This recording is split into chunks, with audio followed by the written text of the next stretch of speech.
Nous sommes le 1er mai en cette journée internationale des travailleurs et symbole fort de la lutte syndicale. Nous faisons le point sur les derniers développements du dialogue social au Maroc. Contrairement à l'année dernière, ce round du dialogue social entamé le 22 avril ne sera pas sanctionné par un accord. Que retenir de ce dialogue? Quelles sont les avancées et les blocages? Pour en parler, nous sommes en direct avec M. Hassan Hansali, membre de l'UGTM. Bonjour M. Hansali, merci d'avoir accepté notre invitation. Merci pour l'invitation. Alors cette année, aucun accord n'a été signé. Quelles en sont les raisons? Est-ce un échec du dialogue social ou un symptôme d'un climat dégradé? Je pense que vous faites allusion à l'année 2024. Oui, tout simplement, en référence au précédent accord, nous étions tenus, en principe, de respecter de part et d'autre d'un timing, de respecter de part et d'autre la tenue d'un timing et d'une réalisation progressive. À date d'aujourd'hui, nous avions fait l'évaluation d'un bilan d'étape, mais qui s'avère un peu assez modeste.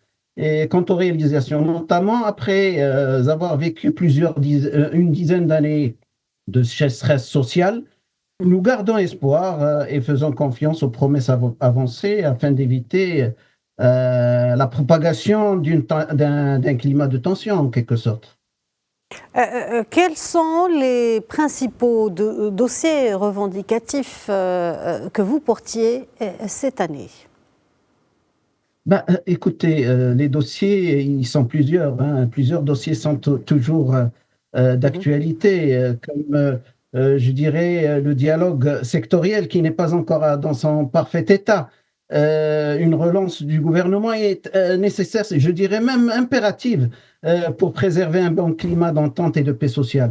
Notre souhait aussi, c'est d'introduire de nouveaux mécanismes d'amélioration du revenu, en plus des deux principaux paramètres, augmentation directe et la baisse d'impôts.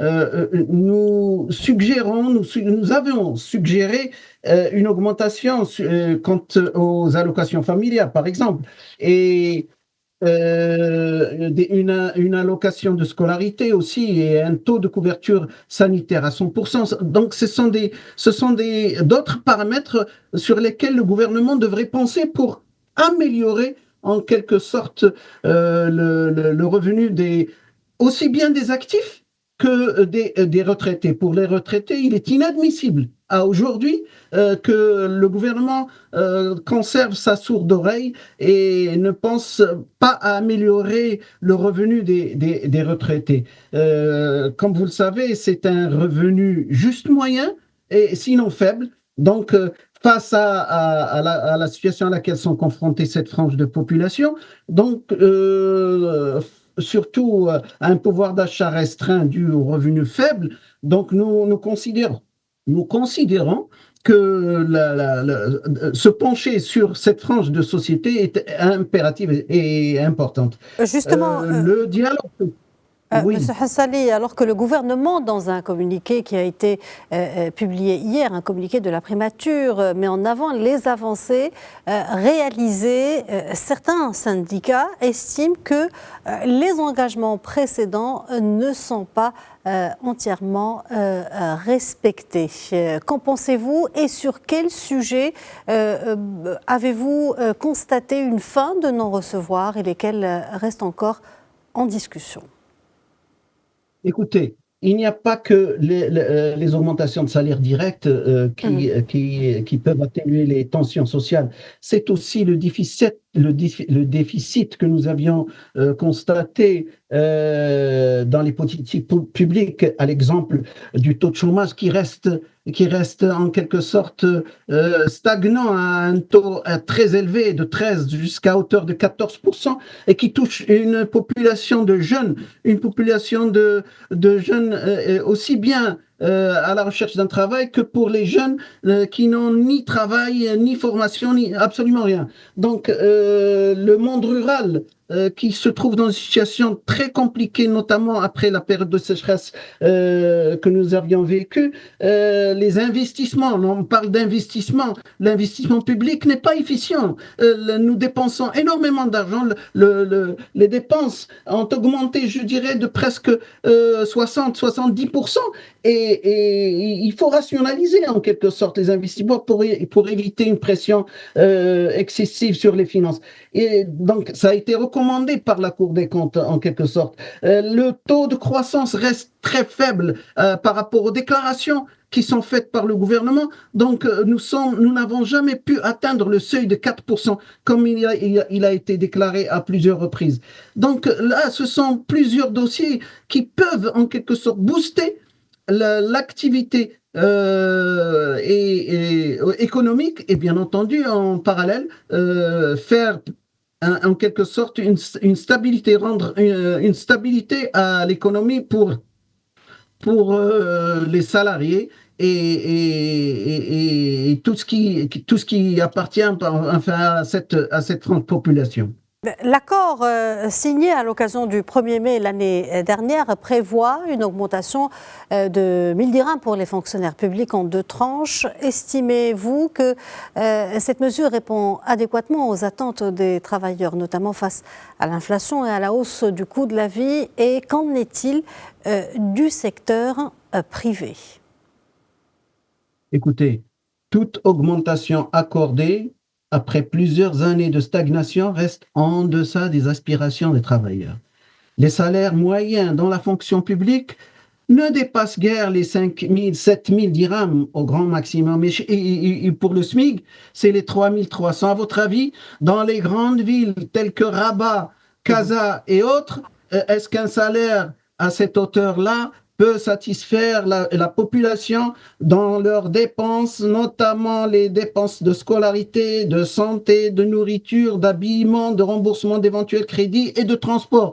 Là, nous faisons appel à ce qu'il y ait une approche, je dirais, qui puisse un peu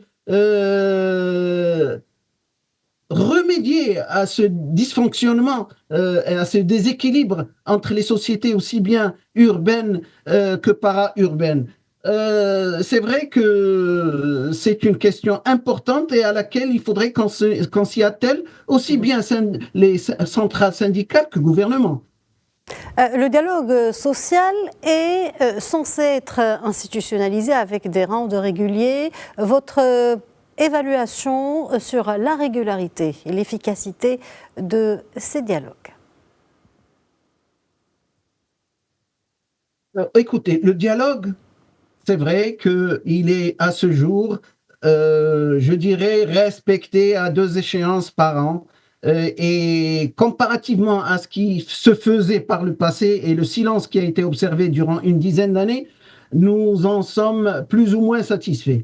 Mais les résultats, néanmoins, demeurent en deçà de nos aspirations. Nous espérons réaliser davantage de progrès, aussi bien pour les travailleurs, les salariés. Les salariés sont dans une situation, je dirais quasi déplorable. Les fonctionnaires aussi, les retraités, j'insiste là, pour la question des retraités, c'est impardonnable. Nous ne pouvons pas laisser cette frange de population, notamment sachant pertinemment que, heureusement d'ailleurs, la science a beaucoup évolué et permettant à beaucoup de gens d'avoir une espérance de vie plus large. Donc j'espère que cette lancée sur laquelle le Maroc est en phase de réaliser puisse un peu répondre à ces attentes. Monsieur Hassan Hansali, je vous remercie pour ce précieux éclairage. Merci d'avoir répondu à nos questions et je rappelle que vous êtes membre de l'Union générale des travailleurs du Maroc.